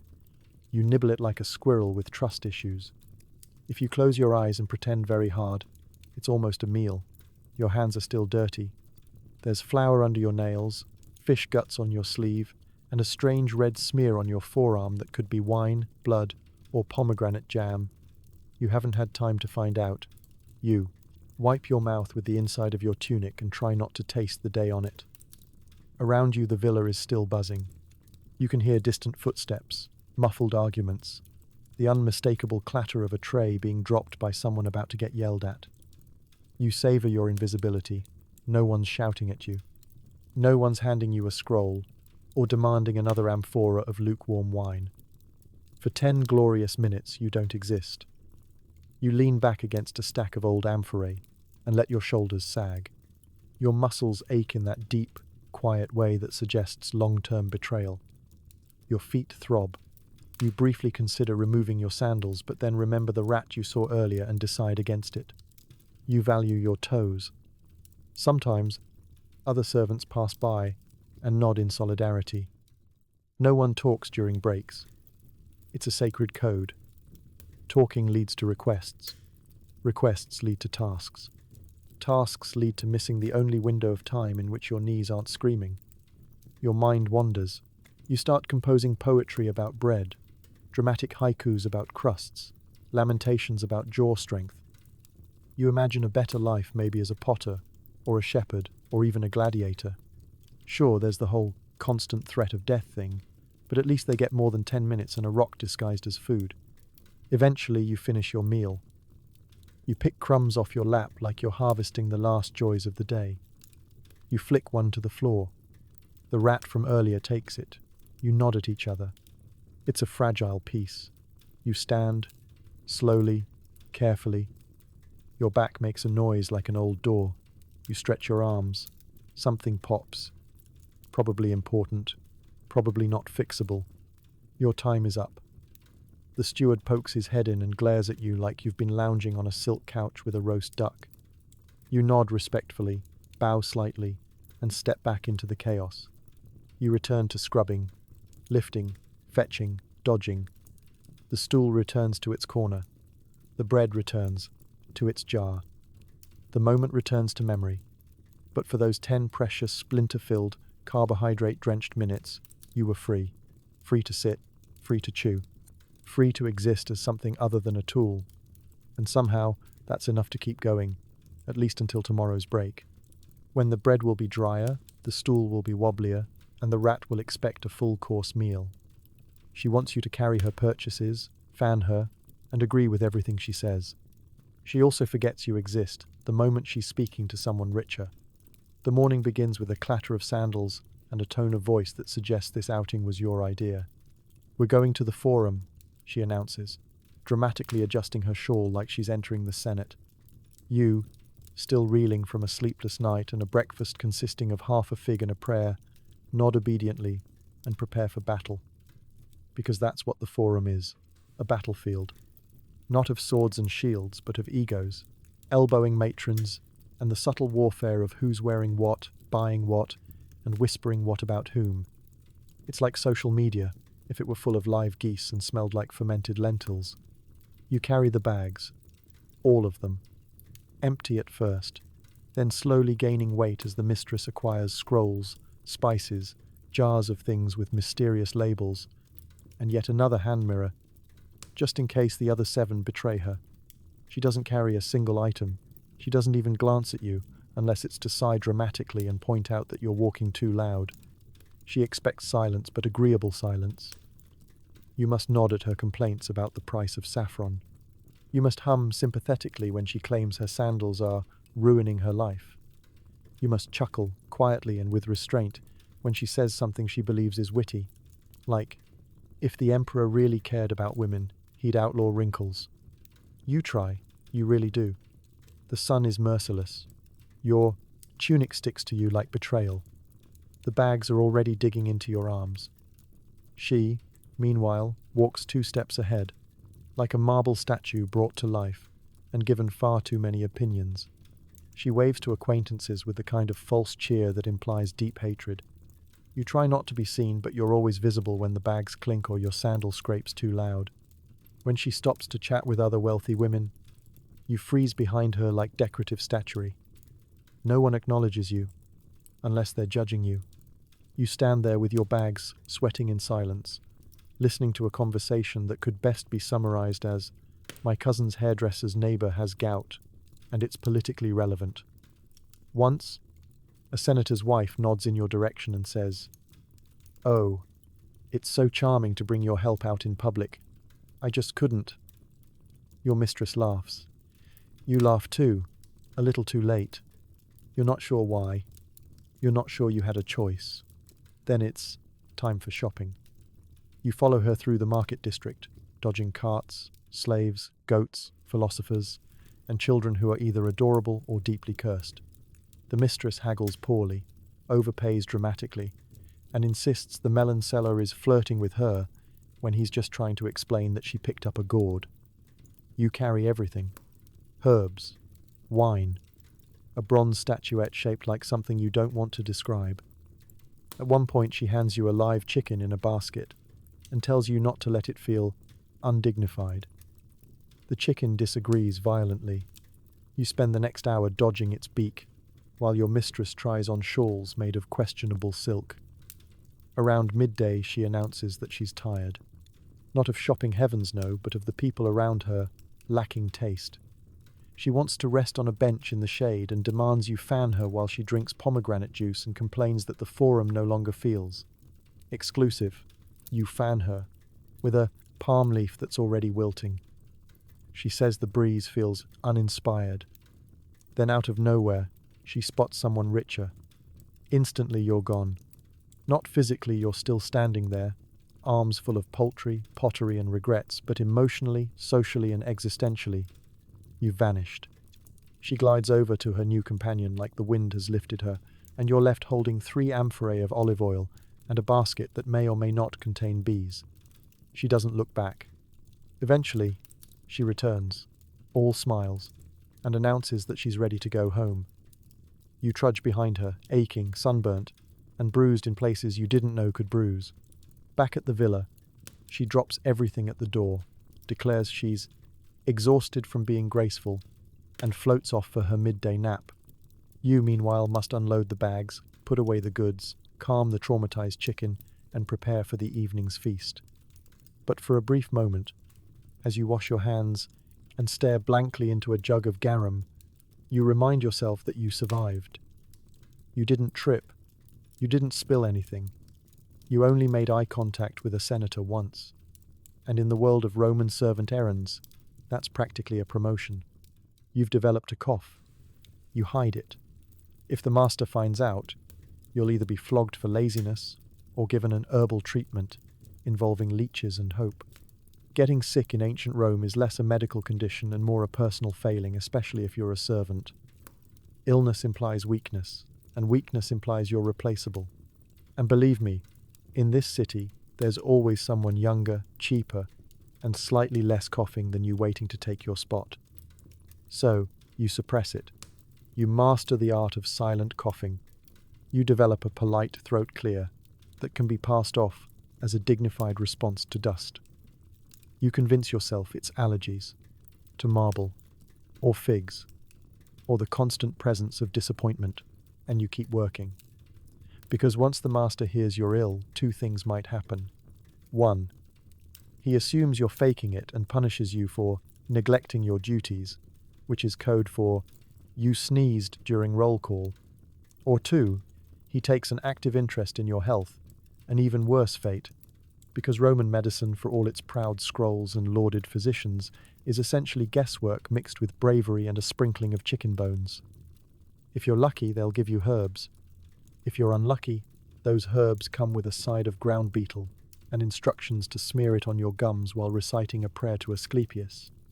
One servant once spent an entire afternoon chanting over a bucket of vinegar while someone rubbed his feet with sheep fat. He died anyway, but his toes never looked better. And then there are the leeches. Ah yes, leeches. The Roman cure-all. Got a fever? Leeches. Headache? Leeches. Grief over your terrible life choices? More leeches. The villa has a jar of them in the pantry, right next to the olive oil, which feels like a health code violation, but no one's invented those yet. If your illness progresses and you're still useful, they might send for a doctor. Don't get excited. Roman doctors are often Greek, underpaid, and operating mostly on theory. You describe your symptoms, and they consult their scrolls, then stick a finger up your nose and declare your liver is angry with you. The treatments range from the bizarre to the horrifying. You might be forced to drink wine infused with garlic, sulfur, or ash. You might be bled strategically, of course, to release the bad humors. You might be told to eat a fig blessed by a passing priest, and then fast for 3 days while lying under a bronze statue of Apollo. One girl had a toothache and was told to sleep with a dead mouse in her mouth. She didn't. The tooth still hurt. The mouse situation remains unexplained, and gods forbid your condition involves visible swelling or a rash. Suddenly, everyone's a philosopher of pustules. The mistress insists you've been cursed. The cook blames spoiled lentils. The steward threatens to exile you to the stables if it spreads. You spend the day pretending your blotchy skin is just a very aggressive sunburn. In your worst-case scenario, if you're really unlucky, you're removed from the household entirely, not sent to a hospital. Rome doesn't do those yet. You're sent to a healing temple, which sounds nice until you realize it's basically a crowded courtyard, where the sick lie on stone benches and pray not to be stepped on by goats. The priestess comes by once a day to sprinkle something smoky on you and hum quietly. The result? You still feel terrible, but now you smell like an incense stick left in the rain. So, you do what every clever servant does. You fake wellness. You smile too widely. You walk too upright. You announce how strong you feel in overly enthusiastic Latin. Salve! No coughs here, just strong lungs and even stronger optimism. You throw in a flex for good measure. No one is convinced, but they're too tired to argue. You hoard stolen garlic, chew mint leaves, drink questionable teas brewed from weeds you found near the stable. You whisper prayers to every god whose name you vaguely remember. You rest only when no one is watching. You dream of a world with soft beds, warm soup, and healthcare that doesn't involve being whipped for sneezing. And, slowly, because your immune system is the only thing in Rome tougher than a senator's ego, you recover, not because of medicine, not because of herbs, but because you willed yourself to survive out of sheer spite. You cough one last time, quietly, into your tunic. Then you return to work, because you're a servant in ancient Rome. And the only prescription that really works is, keep going or get replaced. You're proud of it. It's not a very good spoon, but it's yours. You hide it under your mat like a Roman golem. It started out as a splintered shard of olive wood you found behind the kitchen, half buried under broken amphorae and the dreams of other forgotten servants. You could have tossed it aside like everything else discarded in this place, but something about it called to you. Maybe it was the curve. Maybe it was the smooth edge that almost resembled a utensil. Maybe you were just deeply sleep-deprived and saw destiny in a stick. Either way, you kept it. Every spare second, usually while pretending to sweep or waiting for instructions, code for hiding, you whittled at it with a chipped shard of pottery. Slowly, quietly, carefully, like you were crafting a weapon. Which, in a way, you were. A weapon against the indignity of having nothing. Because in the grand scheme of Roman servant life, you own absolutely zero things. Your tunic belongs to the household. Your sandals, if you even have them, are borrowed. Your sleeping mat has probably hosted 5 other people and 1 angry lizard. Your time, your labor, your body, all property of someone wealthier and far less emotionally stable. But the spoon? That's yours. It's crooked. It has splinters. It's technically more of a shovel-adjacent stick, but it does the job. You've used it to eat lentils, scoop porridge, and once to flick a particularly bold mouse off your crust of bread. You clean it daily with a sense of pride, normally reserved for military victories. You keep it hidden, of course. Possessing something without permission is frowned upon, especially something as luxurious as a utensil. If anyone finds it, it could be confiscated, or worse, claimed by someone with more status and less shame.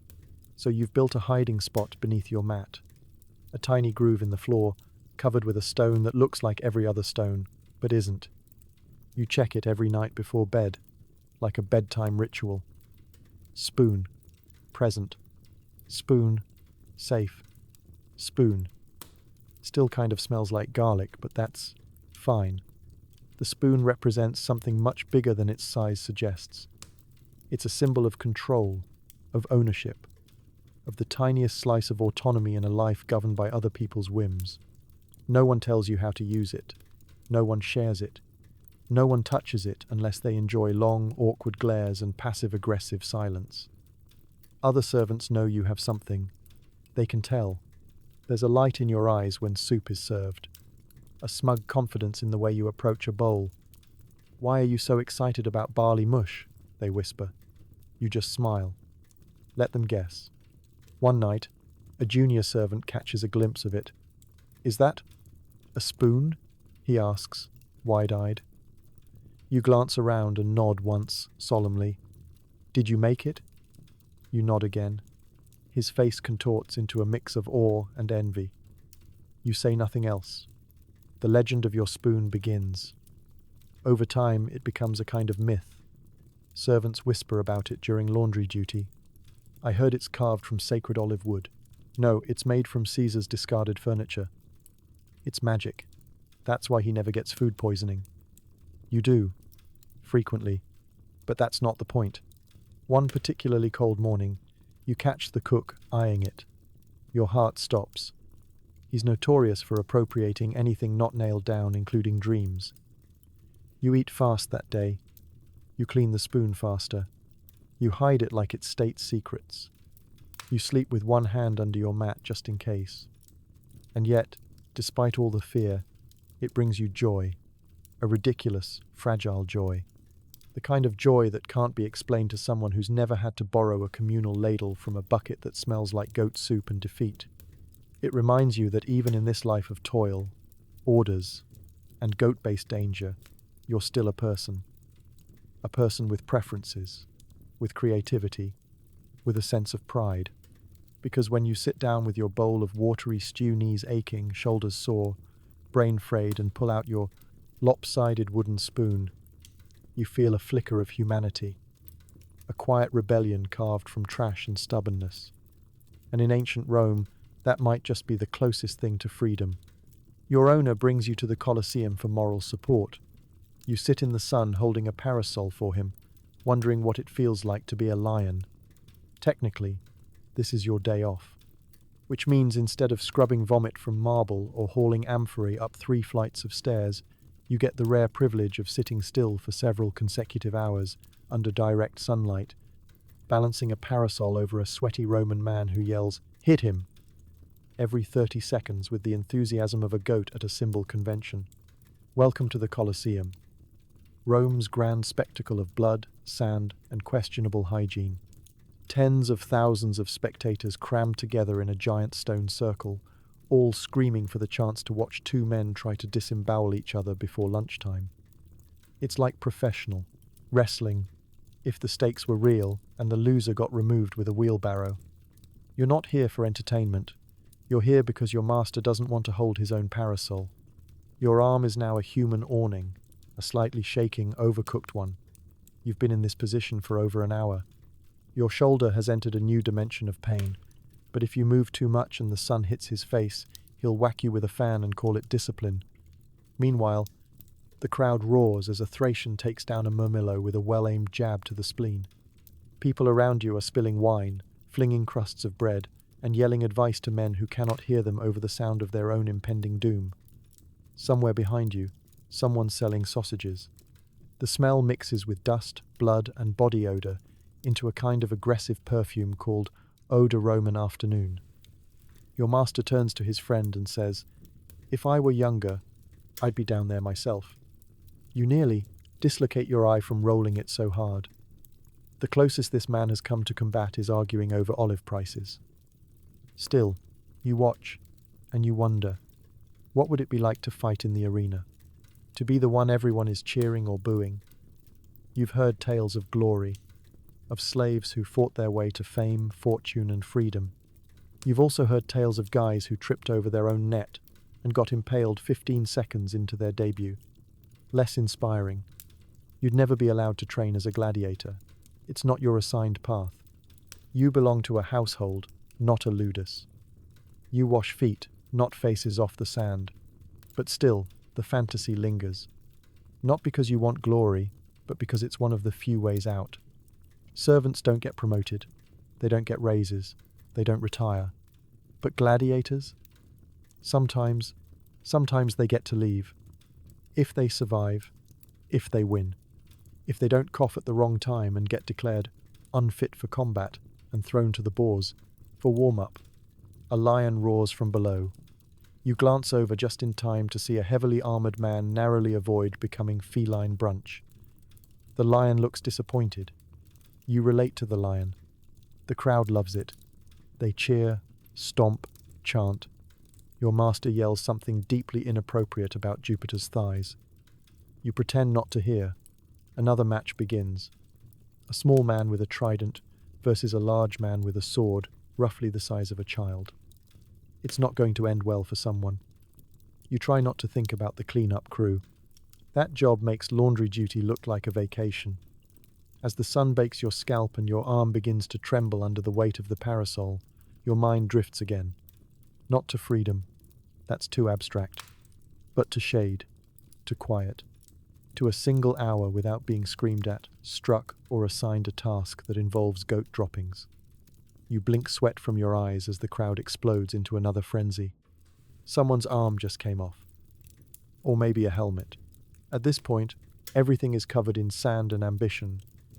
Your master claps with sticky hands, demanding more wine. You hand it to him. He takes it without thanks.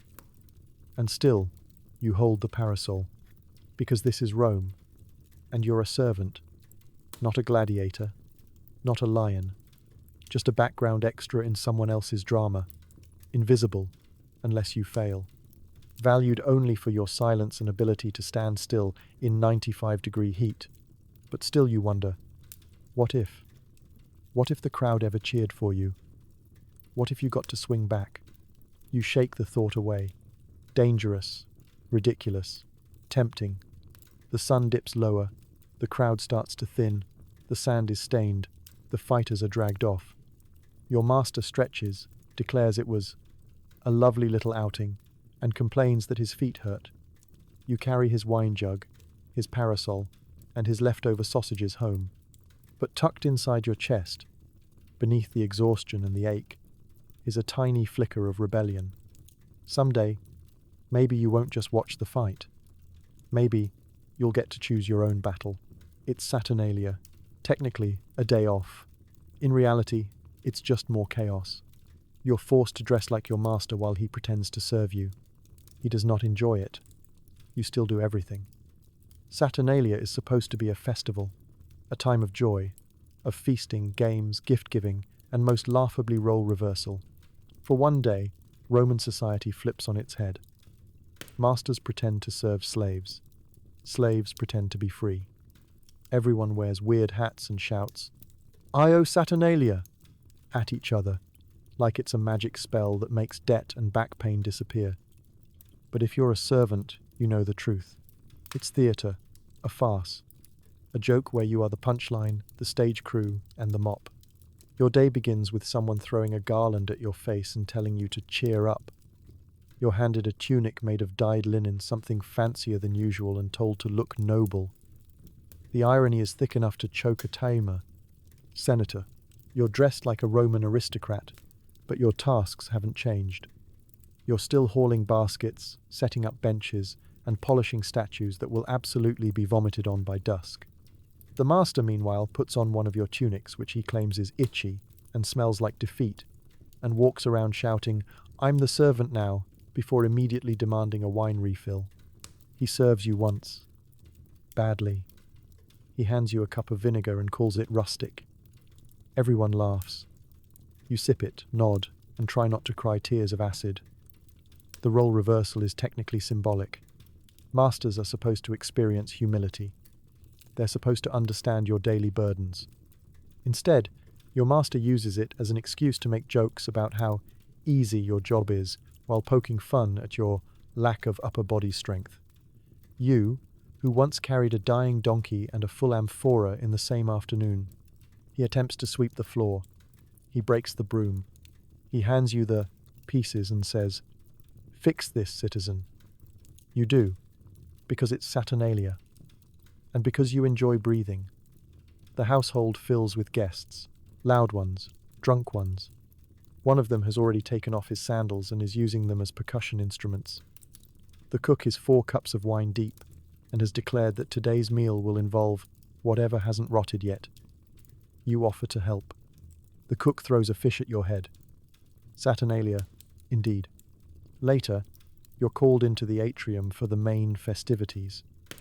This includes a reverse toast, where the master raises a cup to you and says something like, "To our loyal servant.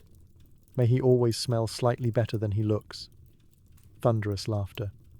You bow, you smile, you die a little inside. Then come the games. You are invited, by which we mean ordered, to play dice with your master's friends. They cheat. You lose. One man accuses you of hiding extra knuckle bones in your sleeve.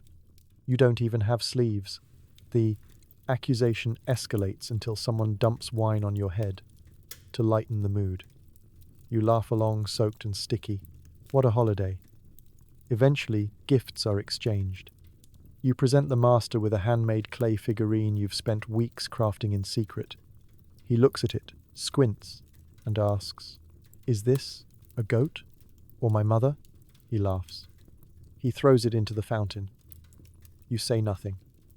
In return, he gives you a wooden comb that's clearly been used, possibly by the family dog. You thank him profusely, because sarcasm is indistinguishable from sincerity when your voice is cracking with suppressed rage. As the sun sets, the villa descends into chaotic revelry. People are dancing on tables, flinging dates at each other, and debating loudly whether Jupiter prefers honey cakes or sacrificial bulls. You, still dressed like nobility, are scrubbing wine out of the marble floor with your bare hands while someone recites poetry about ducks. Around midnight, your master declares that the servant life is exhausting and retires to his chamber, where he'll sleep soundly for 12 hours. You're left to clean up the aftermath, corral the guests, and soothe the cook, who's now sobbing into a bowl of lentils. By morning, the illusion ends. The costumes come off. The power structure reasserts itself. No more role reversal, no more symbolic gestures. You go back to your regular tunic, your regular chores, and your regular position, at the bottom of a very steep and slippery social staircase. And yet, somehow, you made it through. You performed. You endured. You played along with the world's oldest practical joke, because Saturnalia isn't really about freedom. It's about survival, about pretending for a moment that things could be different, even if everyone involved knows they won't be. So you tuck away the memory, along with the comb, and maybe, just maybe, next year, you'll get a better gift, like a full day off, or a comb that doesn't smell like dog. You carry amphorae up 4 hills and back again, all while Roman women gossip loudly about your sandals. You resist the urge to trip on purpose. It's barely sunrise, and already your back is complaining. You were hoping, just hoping, for a lighter morning task, maybe sorting lentils, maybe folding laundry, maybe even stirring garum sauce with a stick while crying softly. But no. Today you've been handed 2 empty amphorae and told, "The fountain's running, go. That's it. That's your mission. Go fetch water like a human donkey with dreams." You wedge 1 amphora under each arm like uncomfortable dance partners and head off, sandals slapping the cobblestones in a rhythm that says, "This is going to hurt." The air still has a chill to it, but you know that by the time you get to the top of Hill #3, you'll be sweating through your tunic and questioning all your life choices, especially the one where you were born. Rome, you discover quickly, was not built for the hydration needs of people without slaves of their own. The city's famous aqueducts may bring water into the city, but the water doesn't come directly to the villa. No, that would be far too convenient. Instead, you go to it in public, where everyone can see you, judge you, and, occasionally, throw stale bread crusts if you're too slow. The public fountain is bustling. Already, matrons with elaborate hairstyles are gathered in clusters, not drawing water but drawing blood through gossip. They stare at you like you've committed a crime against fashion.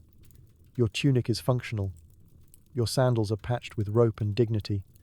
You didn't realize this was a catwalk. One woman gasps theatrically. Is that a servant from the Pulcher Villa? Another chimes in. He's carrying those amphorae like a barbarian. No grace. A third wrinkles her nose and whispers. And the sandals. Poor thing. They look homemade. They are homemade, you made them.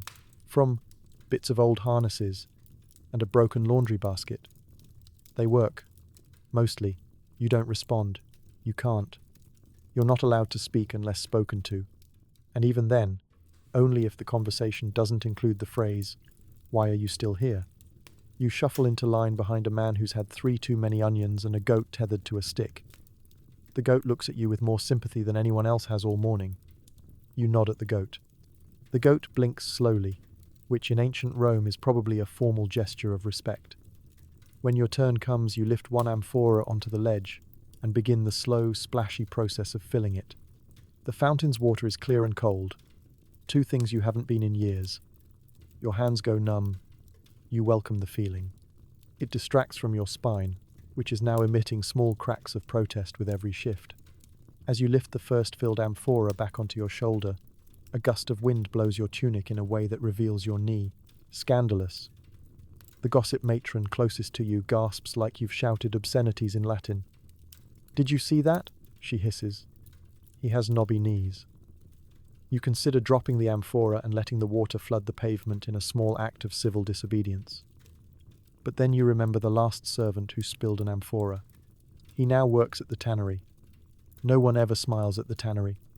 You finish filling both jars, adjust your grip, and begin the long trudge back. 4 hills. No shade. One dream. To not pass out halfway and be used as a bench by passing tourists. Halfway up the second hill, your arms begin to go numb again, but in a concerning, "should I be worried about this?" sort of way. The amphorae slosh. You rebalance them. The sandals betray you once on a loose stone, but you catch yourself with the grace of someone who has spent far too much time trying not to fall in front of judgmental rich people. When you finally reach the villa gates, you're soaked in sweat, dust, and existential regret. The steward looks at you, raises an eyebrow and says, "Took you long enough." You smile, or at least you think you do. Your face is too tired to form expressions. You place the amphorae in the kitchen, where the cook immediately yells that the water isn't cold enough. You don't scream, you just walk away, slowly, with dignity. And later that night, when you're curled up on your straw mat next to a broom and a hopeful rat, you think about that goat who blinked with empathy, and for one quiet moment, you don't feel entirely alone. You remember the day you were sold, standing half naked while strangers poked your teeth. Someone haggled over you like a melon. It wasn't just humiliating, it was surreal. One moment, you were a person with a name and possibly even a dream or two. The next, you were stripped down to your tunic, stood on a wooden platform like a defective statue, and judged by people who believed ownership was a birthright and compassion was optional. The market was loud. Not the cheerful kind of loud, like a festival or a tavern brawl. This was the noisy chaos of desperation, livestock, and ancient capitalism. You could smell everything at once. Sweat, wet straw, rotting fruit, and the oily tang of anxiety. The auctioneer barked like a street performer, announcing your supposed virtues as if he knew you personally. "Strong arms," he yelled. "Good for lifting, scrubbing, fighting wild dogs, whatever you need." You tried to stand tall, to look useful. You were young, healthy, and terrified, which apparently was exactly what buyers wanted. People stared. They walked up, poked your ribs, squinted at your fingernails. One woman tugged your ear to check your temperament, as though ear cartilage held the secret to your personality. A man in a toga asked if you could read. You said yes. That was a mistake. Literate slaves were more expensive. He moved on. Then came your new master. He haggled. Over you. He poked your teeth, declared them serviceable, and asked if you snored. You didn't know. He didn't care. He talked numbers with the auctioneer like he was picking out a wagon. You weren't included in the conversation about your own value. You just stood there, trying not to cry or sneeze or do anything that would make the price drop. Eventually, they shook hands, and that was it. A cord was tied around your wrist. A token was handed over. You were now property, legally, fully, indefensibly. The trip back to the villa was quiet. No one spoke to you, except to tell you not to fall behind. You walked barefoot. The stones bruised your soles, the sun bruised your pride. You watched the city pass by grand buildings, fragrant gardens, bored nobles lounging on shaded terraces, and realized none of it was yours. Not even the street you were walking on. When you arrived at the estate, you were introduced like livestock. "This one's new," the steward said. "Don't give them the good blanket." You were shown where to sleep on a mat near the kitchen, next to the dogs, and told when to wake up. Spoiler, it was very early. The other servants didn't smile. Not because they were mean, just because they knew how long your smile would last. You were assigned chores you didn't understand, scolded for doing them wrong, and praised only when you made someone else's life fractionally easier, and you adjusted. That's the strange part. Humans, it turns out, are disturbingly adaptable. You learned the routines, the rules, who to avoid, who to listen to, how to carry things without making noise, how to be invisible without disappearing. You got good at nodding and saying, "Yes, master," without clenching your fists. Some nights you'd lie awake and think about before the auction, before the villa, before you were a walking set of tasks with legs. And sometimes, just sometimes, you'd feel the flicker of who you used to be. A student, a merchant's child, a farmer, a sibling, a free person with opinions and favorite foods and a laugh that didn't come with consequences. But in Rome, the past is luxury, and luxury is for other people. Now, years later, when the master scolds you for overcooking lentils or for breathing too close to his tunic, you don't react. You've been here long enough to know that reacting only gives them fuel. You nod, you bow, you retreat, but the memory stays. Of the market, the shouting, the weighing, the way you stopped being a person and became a price tag. You carry it with you not as a wound but as a reminder that once you were more. And maybe, someday, you could be again.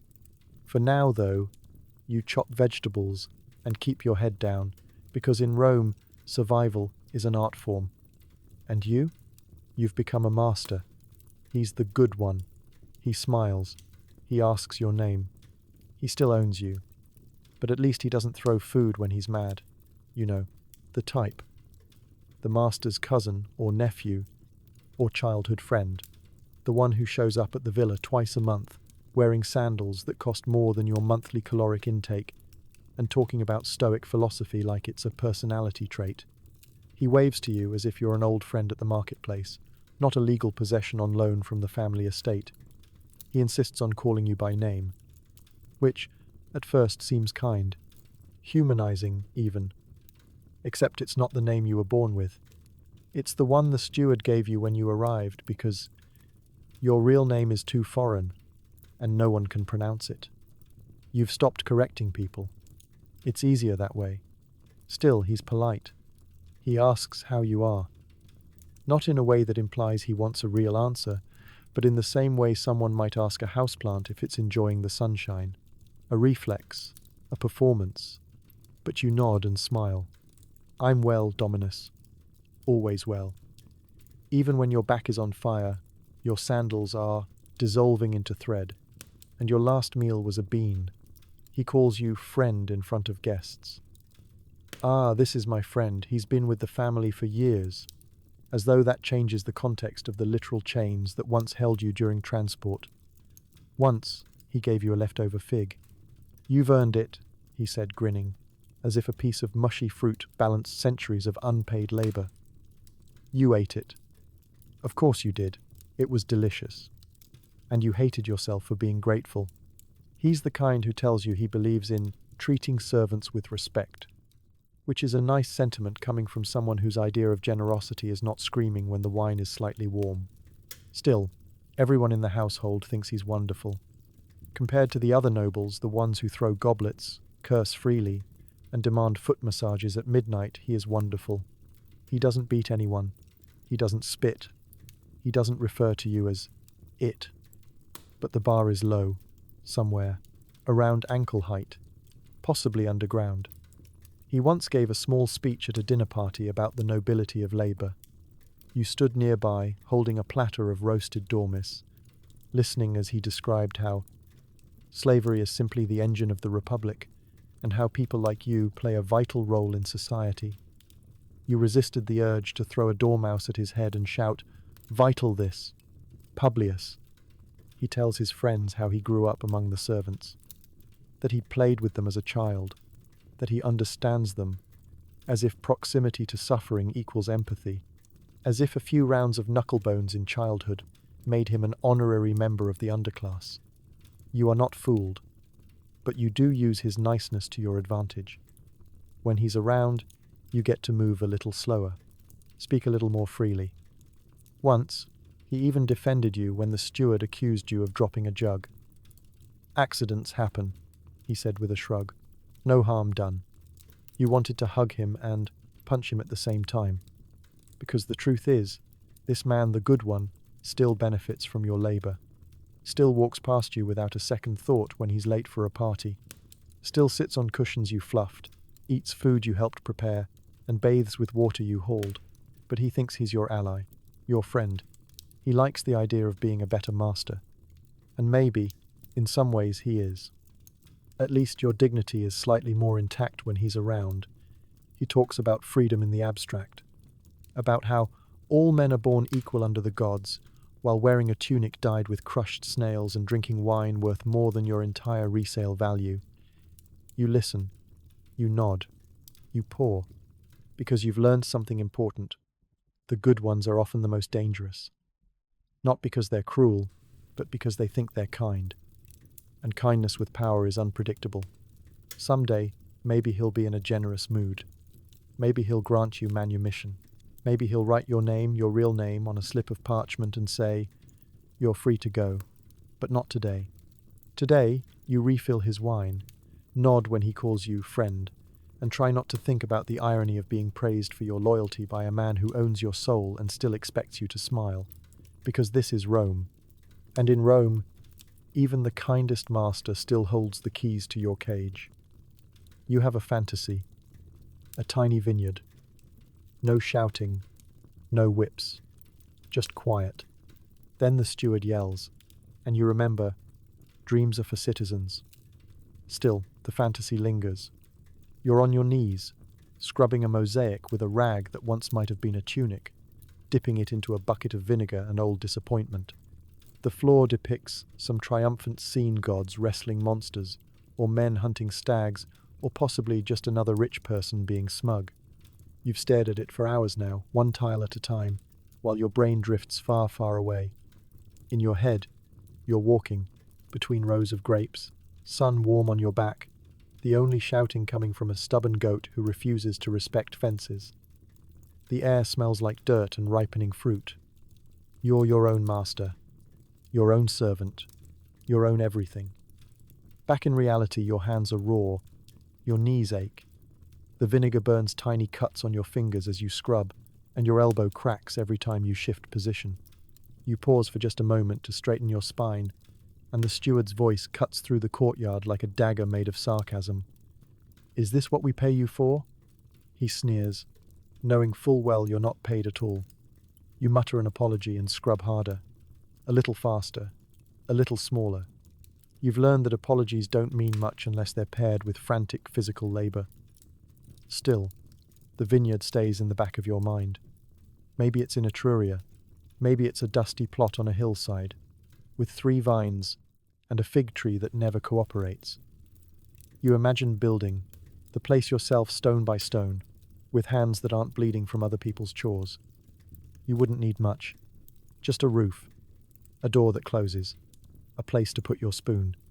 You imagine drinking wine because you want to, not because a master has dumped half a cup of sour vintage into your mouth as a joke. You imagine working the land and resting after, not because you're collapsing, but because you earned the rest, because you decided when the day was done. Back on the mosaic, the red tiles glisten under your scrubbing.